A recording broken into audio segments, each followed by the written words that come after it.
What is a good shot? I know what you're thinking. Corner threes and shots inside the restricted area. And you wouldn't be wrong. Shots from these two locations have consistently generated more points per possession compared to others. In addition, the past 7 championship winners were all great at making these types of shots, revealing a correlation between shot quality and team success. Some, however, disagree. For Charles Barkley, quote, "The only difference between a good shot and a bad shot is if it goes in or not." While his perspective can be labeled as antiquated or simplistic, reading deeper into Chuck's quote suggests that it may be much more complicated, even analytical, to his dismay. First of all, I've always believed analytics was crap. The Ringer's Zach Cram agrees with Barkley.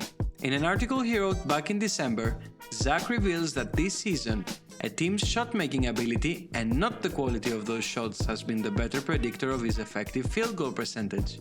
In other words, the mid-range shot is making a comeback, folks. 3 of the top 4 offensive teams also rank in the top 4 in mid-range field goal percentage. For the Suns and the Hawks, an elite offense is to be expected, as they build upon what they already established last year. The Bulls' success, on the other hand, has been far more surprising. So today, we're gonna analyze what makes Chicago's offense so effective and project how far the Bulls can go in the postseason.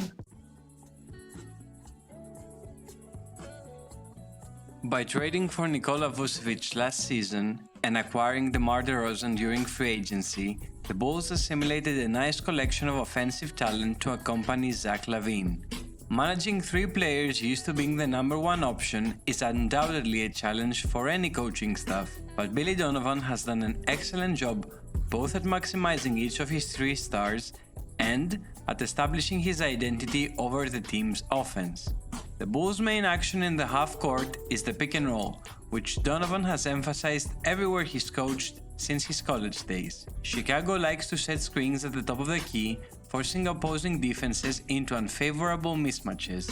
This creates an imbalance in the defense that the Bulls methodically exploit by getting their shooters good looks. And at the moment, Chicago just can't miss, ranking second in the league in both mid-range field goal percentage and 3-point percentage. Beyond the arc, the corner 3 is the Bulls' specialty, shooting a league-high 43.5%. Chicago's success from deep stems from a desire to keep the ball moving until it reaches the open man. As a result, Zach LaVine, Lonzo Ball, Kobe White, and Ayo Dosunmu all shoot 40% or better from downtown. Another reason has been all the attention DeMar DeRozan has been getting from opposing defenses in what can only be described as a career-defining season. The common denominator between most unbreakable records in NBA history is the name Wilt Chamberlain.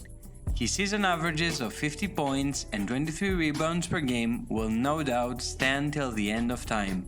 There are, however, some records of his that will in fact be surpassed. This season, DeRozan became the first player in NBA history to score 35 or more points and shoot 50% or better in 7 straight games, breaking Wilt's record of 6. And he did so by bringing back the mid-range jumper. DeMar attempts 9.7 shots per game from the mid-range at a 49% efficiency, the most any player has since 2017, when he also led the league with 10.1.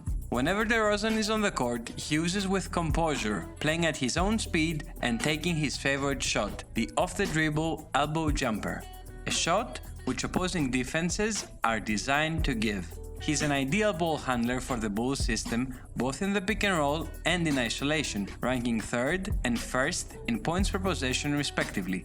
Throughout his career, DeMar has earned his spot in the upper echelon of mid-range shooters along contemporaries such as Kevin Durant, Chris Paul, and LaMarcus Aldridge. Legacy-wise though, what separates this season of DeRozan's career is his ability to perform as great in a winning environment and the higher degree of difficulty that comes along with it. Connecting on difficult shots is an invaluable skill in the NBA, and DeMar DeRozan has been one of the deadliest when it comes to heavily contested jumpers.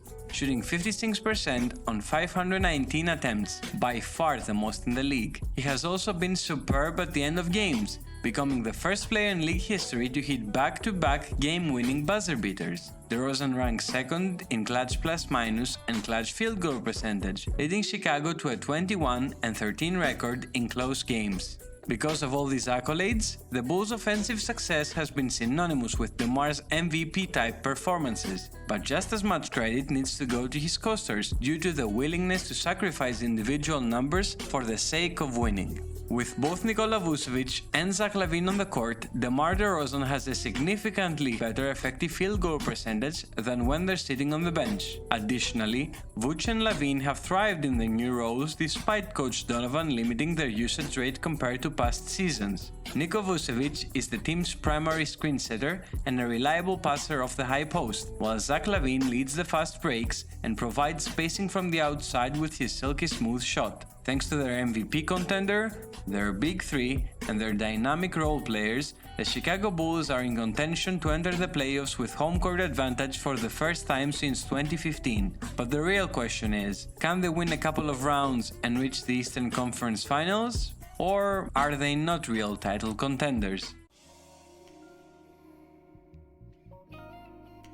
In the ranks of NBA media, there is a consensus opinion that the top Eastern Conference teams belong in two tiers based on their probability of going to the finals. Tier 1, also known as the safe bets, consists of the previous champions Milwaukee Bucks, the Miami Heat, and the new look Philadelphia 76ers, while Tier 2 includes possible postseason surprises, namely the Boston Celtics, the unpredictable Brooklyn Nets, and the Chicago Bulls, with Chicago trending downward over the recent weeks. You guys all think you're so much better than me!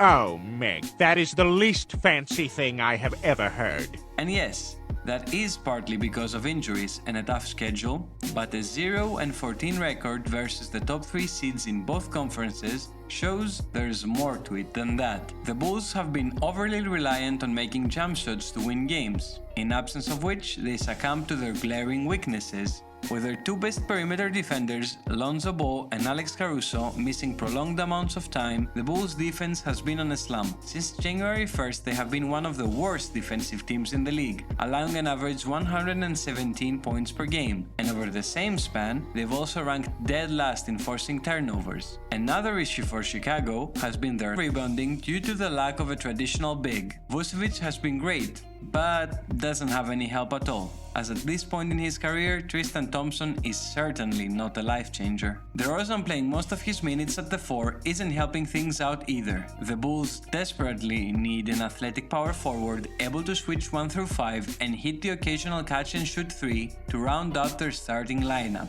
Patrick Williams seems to be exactly what they need, but the injury he suffered back in October and has kept him out since, combined with his young age, might entice the win-now Bulls to trade him over the summer for a more ready-made prospect like Pascal Siakam. The next couple of weeks will show exactly how legit the Bulls are. They can either get their core group of guys back and make a push for the final stretch, or collapse into the lower seeds, practically eliminating any postseason aspirations. Chicago's deficiencies, combined with the roster's playoff inexperience, make home court advantage essential in order to progress past the first round. They also need big performances from the superstar. DeRozan, even coming off a historic year, still has to prove he can replicate his regular season success in a postseason setting. That's the only way he can make people forget about LeBronto. Regardless of the season outcome, however, the Bulls have already exceeded expectations and have had a profound effect on the league. Teams like the Suns, the Nets, and of course the Bulls